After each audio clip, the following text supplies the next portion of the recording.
nos convoca un tema que nos interesa a todos los paraguayos y paraguayas, porque siempre escuchamos a través de la prensa que Paraguay tiene energía, que le sobra energía, y que los vecinos, los socios llevan la mayor parte y nosotros no tenemos. Entonces, ¿quién más que una voz autorizada como Nicanor Duarte Fruto, el actual director paraguayo de Yacyretá, para que nos venga a hablar de la energía y cómo podemos aprovechar la energía? Tenemos que definitivamente apuntar a que nuestra energía se utilice para la producción y empezar a pensar en serio por qué no el departamento de Ñeembucú ser un polo de desarrollo industrial.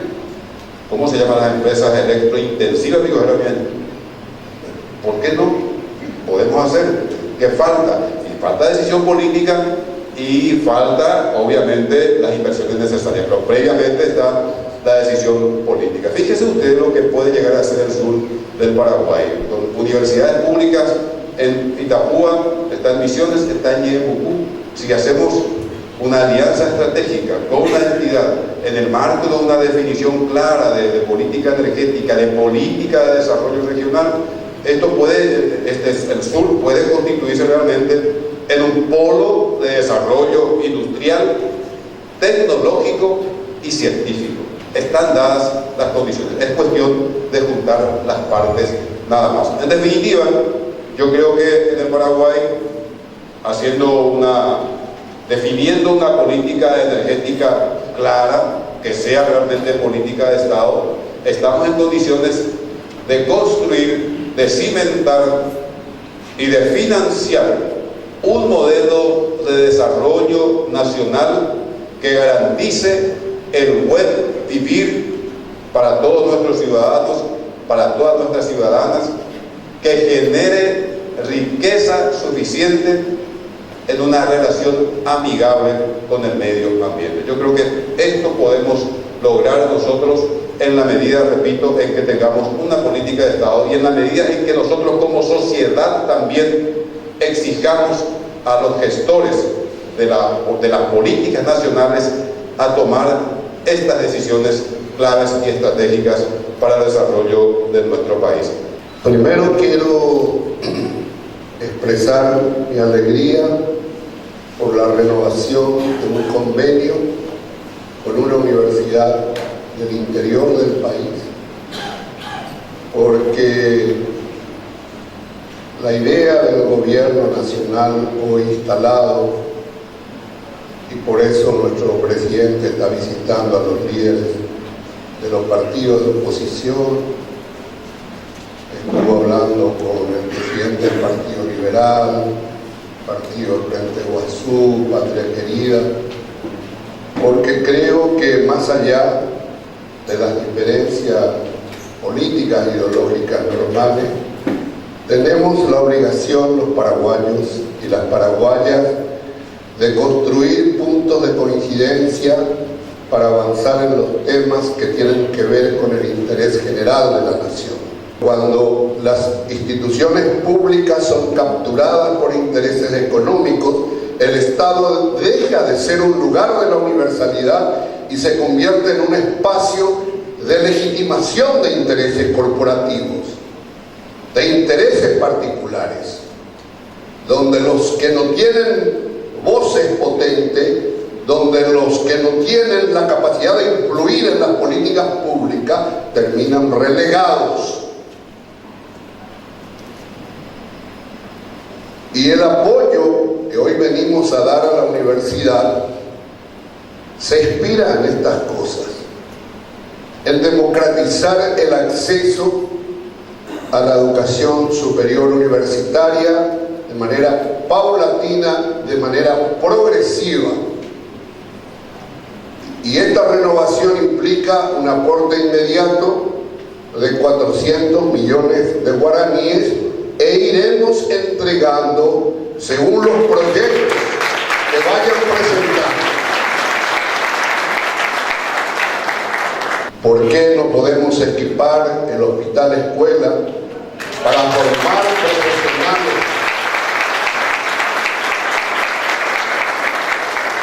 que eviten que nuestros compatriotas sigan muriendo por por enfermedades perfectamente evitables.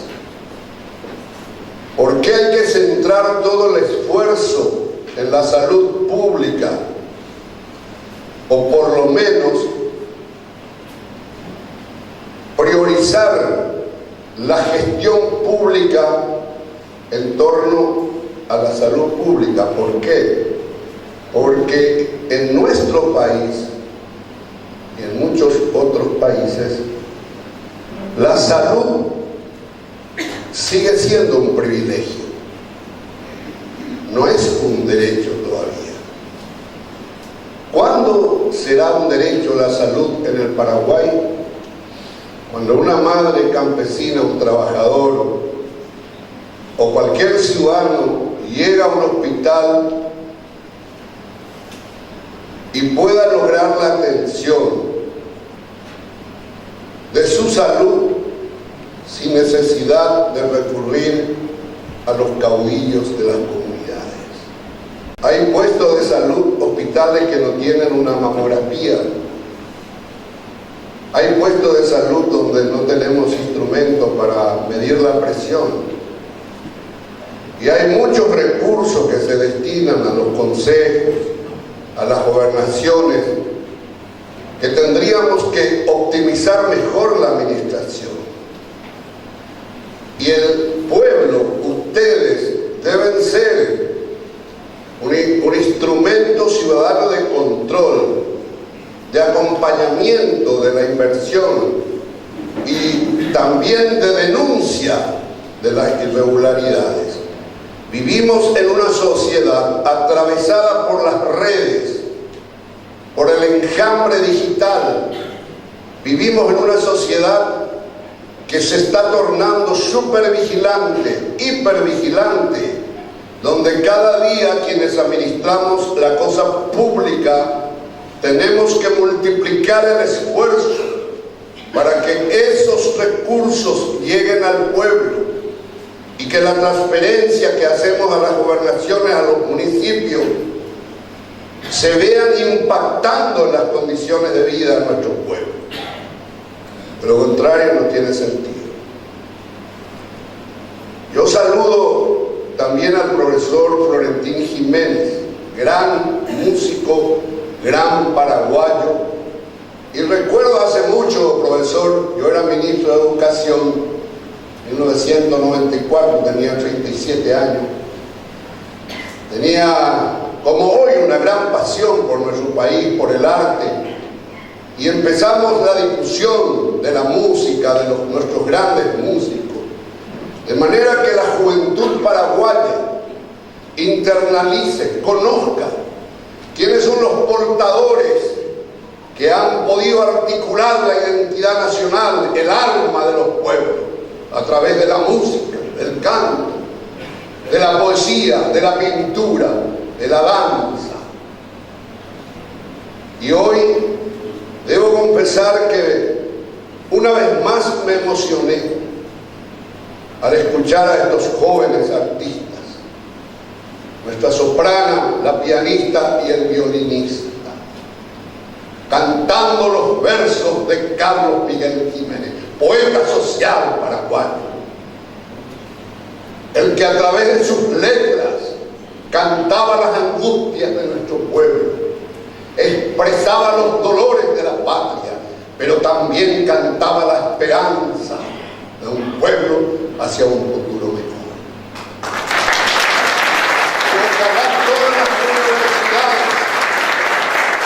Ojalá todas las universidades tengan su conservatorio de música. Platón, 400 años antes de Cristo, sigue siendo un contemporáneo por su pensamiento. Decía que una sociedad que se obsesiona por el conocimiento científico tecnológico y olvida las manifestaciones estéticas, espirituales, esas sociedades terminarán siendo sociedades de cerdos.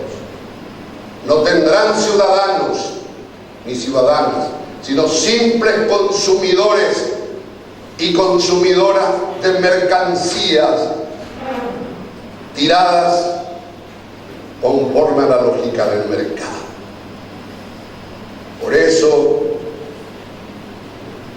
ojalá todas las universidades, sin desconocer las carreras de las ciencias positivas que necesitamos, sin olvidar las carreras humanísticas, también promuevan, incentiven los talentos de tantos jóvenes en el mundo del arte, de la literatura, de la música, del cine, y para que una sociedad desarrolle la autocrítica, participe en la construcción de un destino mejor, sea portadora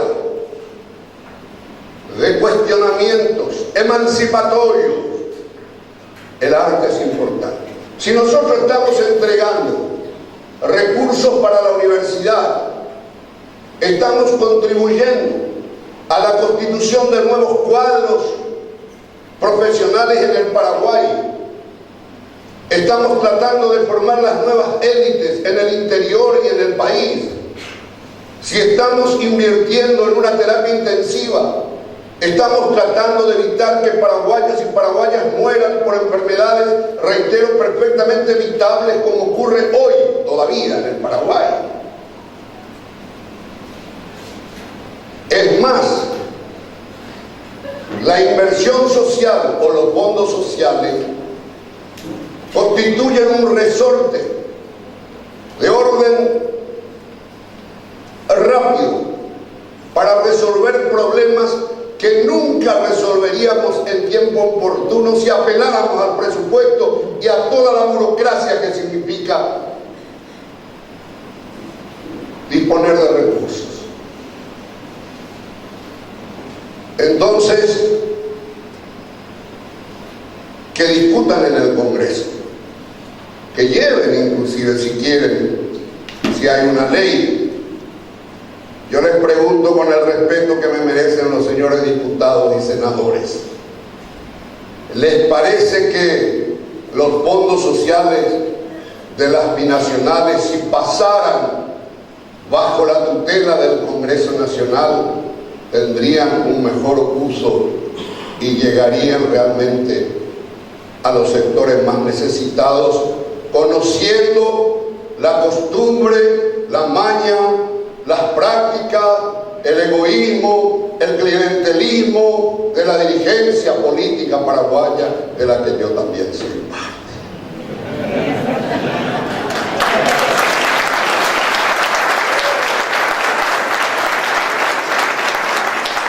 Los líderes verdaderos son los que son capaces de convencer al otro distinto para trabajar en un proyecto común. Para esos jóvenes, la democracia es un lugar diferente que la tiranía. En la democracia el que piensa distinto no es un enemigo. El liberal no es un enemigo. Ni el colorado debe ser un enemigo, ni el ateo ni el creyente, ni el comunista, ni el sin partido. La democracia permite que se desarrolle la dimensión adversarial de la política. ¿Qué es la dimensión adversarial? El otro que piensa distinto no es mi enemigo, no tengo obligación de aniquilarlo, de matarlo, sino de convencerlo, y si no le puedo convencer, resolvamos la diferencia electoralmente. En la tiranía, el otro que piensa distinto no es un adversario, es un enemigo, y al enemigo se lo aniquila, se lo mata, se lo persigue, al adversario no. Y yo creo que la juventud paraguaya tiene la responsabilidad de no reproducir la vieja cultura política en la que el que piensa distinto siempre fue un enemigo. Y esa práctica destruyó las familias, nos dividió, nos empobreció, y hasta hoy divide a los pueblos, el fanatismo, la irracionalidad. La energía vamos a seguir vendiendo o vamos a usar para el desarrollo nacional. Unos dicen hay que vender la energía, hay que vender, tenemos que buscar mejor precio. Tenemos que vender a Chile, hay que venderle a Uruguay. La pregunta es, primero, para vender una energía, para vender la energía no se vende en un container. La energía no se pone en una caja y se vende. Si la energía que nos sobra vamos a vender a otros países, hay que hacer una gran inversión. Línea de transmisión que nos lleve a Chile, que nos lleve a Bolivia, o pagar el peaje por las líneas de transmisión de otros países que nos podrían alquilar en todo caso.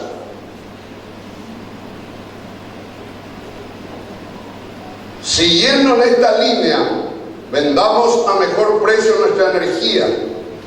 Seamos patriotas, seamos nacionalistas.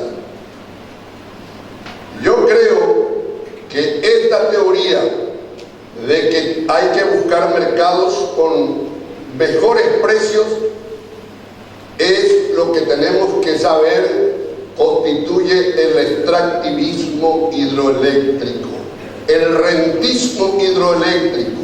¿Qué quiere decir extractivismo hidroeléctrico?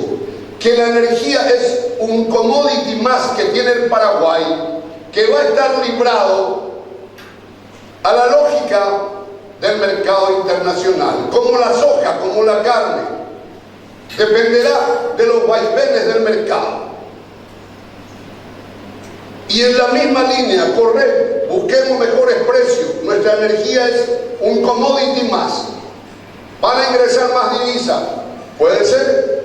¿Quién nos asegura que las divisas que puedan ingresar en mayor volumen van a ser redistribuidas de manera justa a nuestro pueblo? Y más todavía cuando existe la tendencia en América Latina del regreso de sectores conservadores que creen en el Estado mínimo, que creen en el Estado gendarme. ¿Qué quiere decir Estado gendarme? Estado mínimo, un Estado que se preocupe del orden público, un Estado que se preocupe del cumplimiento de los contratos, pero no de la defensa de los más débiles, no de la regulación del mercado para evitar los abusos del capital. ¿Cuál es el discurso de los sectores conservadores que regresan en cierta manera hoy en algunos países? Achiquemos el Estado, agrandemos la nación, abrir nuestros mercados al mundo. Y si abrimos nuestros mercados al mundo, pregunto, ¿cómo podemos defender el capital nacional? ¿Cómo podemos defender nuestras empresas nacionales que están en una etapa infantil? Porque los procesos de industrialización van pasando etapas. Paraguay está en una etapa infantil de su industrialización. ¿Y qué pasa con nuestros hijos? Cuando son niños, cuando tienen 4, 5, 6 años, les protegemos. O si no, se van a romper, se van a lastimar. ¿Cómo llegó a ser grande Alemania? ¿Cómo llegó a ser grande Inglaterra, los tigres asiáticos, Japón, con estados débiles que abrían sus mercados al capital internacional para que sus industrias se mueran? ¿O con estados fuertes que defendían las empresas nacionales, el capital nacional y que regulaba la inversión internacional para que cuando venga el capital internacional que necesitamos se alíe con el capital nacional y el know-how quede en nuestro país cuando se van?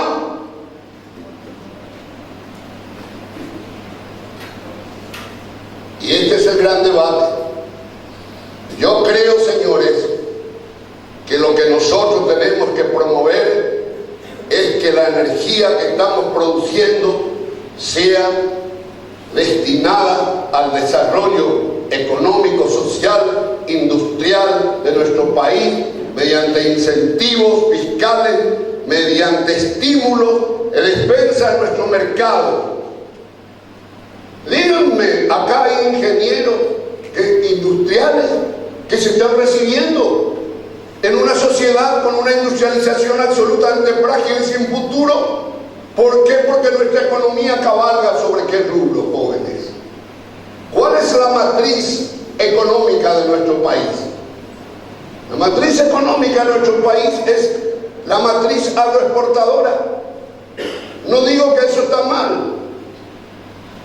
El primer mundo nos asigna el rol de que tenemos que ser solamente productores de materia prima, porque son los países del primer mundo los que asignan papeles a los países emergentes, a los países denominados periféricos en un lenguaje de otro tiempo.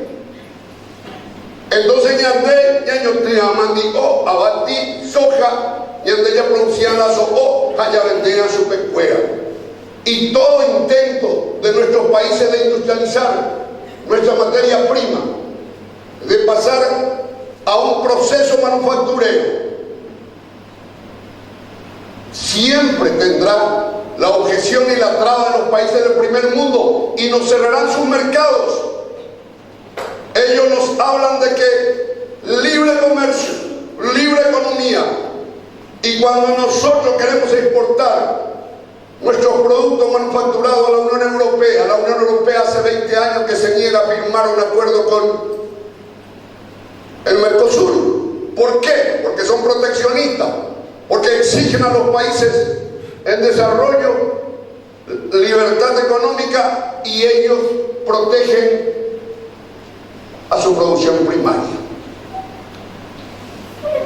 Entonces, nosotros tenemos que avanzar sobre el uso de nuestra energía para los polos industriales. ¿Cuántos polos industriales podemos tener? ¿Cuántos ingenieros industriales acá se reciben? ¿Qué están haciendo? El modelo agroexportador, ¿qué posibilidades les ofrece en el campo laboral?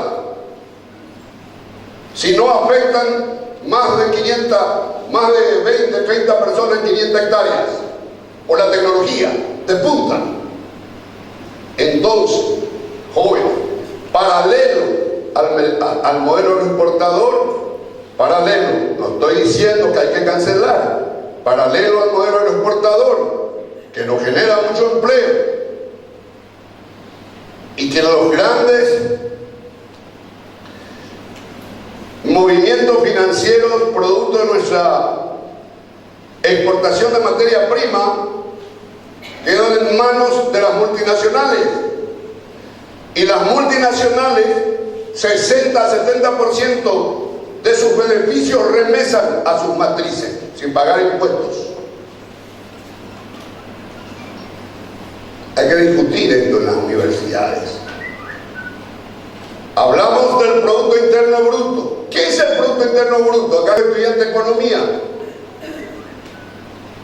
Producto Interno Bruto, los bienes y servicios, los ingresos devenidos de bienes y servicios que produce el Paraguay. Muy bien. Y los que remesan al exterior, las empresas multinacionales que están en nuestro país, ¿forman o no forman parte de nuestro Producto Interno Bruto? No. Por eso, los números del PIB no siempre son auténticos, ni se compadecen con la realidad. Por esta razón, teóricos, profesores hoy de la economía, empiezan a hablar del Producto Nacional Bruto, no del PIB, el Producto Nacional Bruto. Y esta es la controversia. Y acá tenemos que discutir en las universidades. ¿Qué hacemos con nuestra energía? ¿Seguimos vendiendo? ¿Seguimos pensando en que otros se beneficien de nuestra energía? ¿O que podemos desarrollar políticas públicas en un gran consenso con los sectores plurales de la sociedad, sector público, privado, multipartidario, fuerzas sociales, sobre un modelo de desarrollo industrial que va a generar ciencia y tecnología, empleo permanente y decente para miles de jóvenes que están estudiando, y que si seguimos cabalgando solamente por un modelo, sobre un modelo agroexportador, muchos de estos jóvenes que están estudiando serán mañana parte del proletariado intelectual, con el desencanto, la frustración de jóvenes que estudiaron, se esforzaron, no pueden tener empleo para los conocimientos que tienen y deben contentarse con tareas marginales en el mercado laboral. Por eso, hoy nuestro gobierno empieza a hablar con la PEPRINCO, con la UIT, con los sindicatos, con los sectores productivos, cómo podemos ir avanzando. Yo creo que la soberanía energética, ese discurso que tanto escuchamos en campañas electorales, en mi partido, en otro partido, la soberanía energética, que la soberanía energética Paraguay la tendrá el día en que su energía sirva para su desarrollo económico-social, para su proceso de industrialización, de autonomía, porque la soberanía es autonomía, la soberanía es la capacidad de los pueblos de decidir su propio destino. Pero si seguimos dependiendo del mercado internacional, si solo dependemos de nuestra materia prima y no somos capaces de incorporar valor agregado, ¿de qué soberanía podemos hablar en el Paraguay?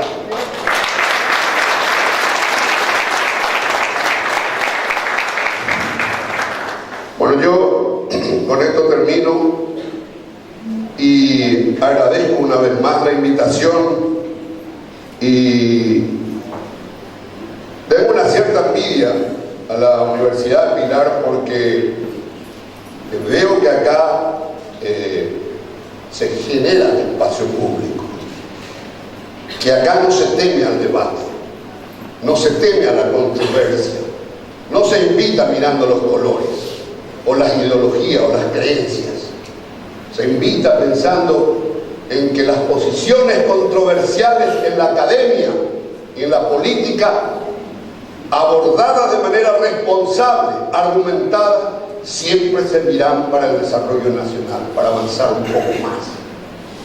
Y por eso les valoro y les invito a que sigan por este camino. Muchas gracias y si hay alguna pregunta, acá la pregunta va a responder Víctor.